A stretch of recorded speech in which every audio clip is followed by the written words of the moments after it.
Eloise was just a kid playing in the park when she was approached by a small group of creatures who were confused about what she was doing.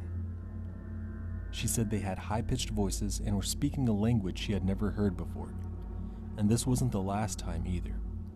She would later encounter these little creatures again while she was off hiding in the woods alone. And if this isn't scary enough, she's not the only one to run into a Puckwudgie. Puckwudgies come from the legends of the Lenape tribe in Delaware, which is a branch of the entire Algonquin people, so this creature may appear in other legends. They are said to be little magical people of the forest and are somewhat similar to European gnomes or fairies, depending on your depiction of what those are. The nature of a Puckwudgie varies depending on the tribe that's telling the story. To the Ojibwa people, Puckwudgies or Bagwajaninis are considered to be a mischievous group of beings, but more aligned with the good-natured beings of the world. They'll play tricks on you, but they're not incredibly dangerous, at least according to the Ojibwa. To the Abenaki and other Northeast Algonquin tribes, Puckwudgies are unpredictable little people that can be extremely horrifying to deal with, but only if you're being disrespectful and rude to them. Other than that, they may play an occasional prank on you here and there, but for the most part, they're not too bad. They may even help you out if you really need it. But again, they're unpredictable at best. They're just as likely to kidnap your child and never bring them back as they are to tie your shoelaces together. And according to some stories of the Wampanoag, the Puckwudgies were the enemies of Maushop, which was a hero of the people. Some versions even say that the Puckwudgies are responsible for his death. Overall, they seem a lot like the Yunwi Sunzi of Cherokee folklore, but a lot more volatile. If you want to know more about them, I do have a video and I'll link it at the end. So how do you know when you've run into a Puckwudgie? Well, it's kind of hard to miss. They're usually knee-high or even smaller, and their name literally means person of the wilderness. Some people believe them to be spirits that are immaterial and almost ethereal, while others say they are strictly a physical being that absolutely exists. But my personal opinion is that they may be physical beings with paranormal powers, if they really are out there in the woods. And what makes their whole existence a mystery is what the things are capable of doing. They're capable of turning themselves invisible, conjuring illusions, and making you forget the things you just saw. Supposedly, they can turn themselves into cougars and other dangerous animals. In fact, some say that they're capable of causing bodily harm just by staring at you.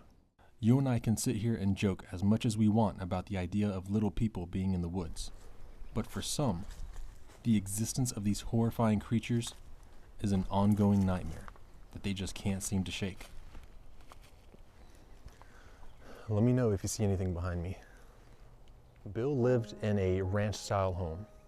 It was about 600 yards from a large, thick area of woodlands surrounding a cluster of swamps and springs. He worked the late shift at an ironworks and he got off at midnight. He was used to the darkness and he would take his dog Sammy out for walks, but Sammy was no Chihuahua. She was a mixture of Rottweiler and German Shepherd and weighed over 80 pounds. She herself was quite the beast. Now, not only was she a huge dog, but she was a fearless companion. You see, she and Bill were at the zoo looking at bisons, and for some reason, one of the bulls decided he just didn't like Bill. So he starts charging at him, and if it had not been for the fence between the two, Bill wouldn't be with us today. This bison struck the fence so hard that it left a 3D imprint of where it hit. But regardless of the size, Sammy didn't care. She barked and growled and bit at the fence until this bison retreated. This 80-pound dog scared off a 1,000-pound bison. She truly was fearless. Bill had even mentioned how his kids would get into arguments, and when it looked like his kids were about to start a physical fight, Sammy would jump into the middle and start barking at both of them until they backed off. And it only took about 5 or 10 seconds. So Bill had gotten off work and he and Sammy were on their nightly stroll. They always stayed out on the sidewalks and they rarely ran into anyone. In fact, the area that they lived in was so small that the police didn't even have a night shift. If there was ever an issue, the county over would be called, and instead they'd come in place of the local police. So as they were out for their nightly stroll, Sammy decides she wants a change of pace and starts leading Bill to the edge of the forest. Sammy was a fearless dog after all, so it was really no concern of Bill. They made their way through a place called the High Tees. Now, the High Tees was a strip of nature that was about 50 feet wide, and all kinds of animals used it to avoid the dangers of the paved road.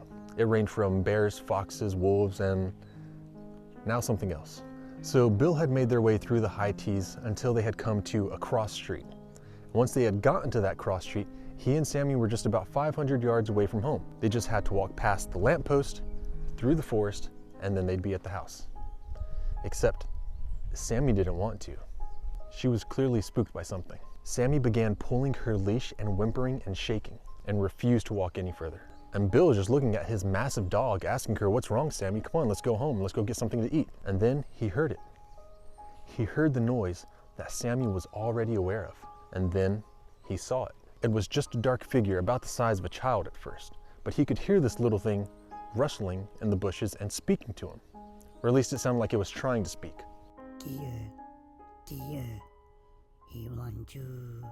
At first, Bill believed it to be a child who was just learning how to talk, and he began to fear that they needed help. So he kept his gaze locked onto this tiny figure, and it kept speaking to him.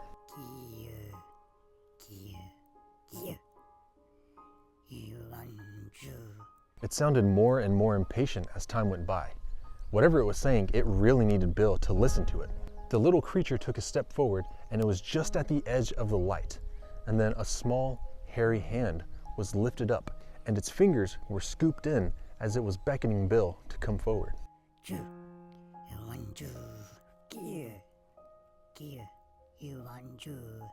Sammy tried to pull him away, and this 80-pound dog was shaking so badly that Bill was afraid she was going to break one of her joints. She lowered her head and wouldn't even face the direction that this little creature was. But Bill, being the practical guy that he was, didn't believe it to be anything out of the ordinary.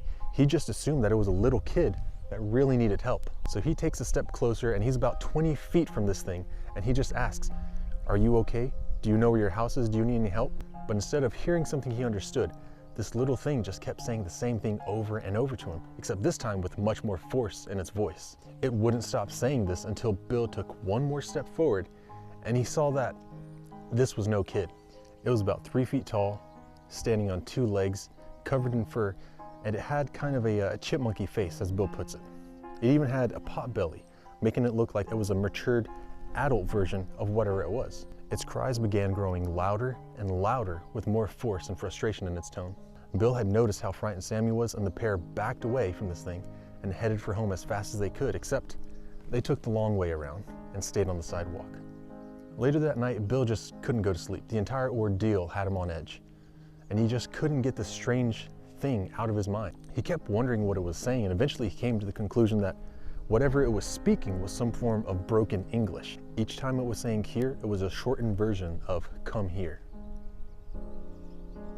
And the words "I want you," it was saying "we want you." Come here, we want you.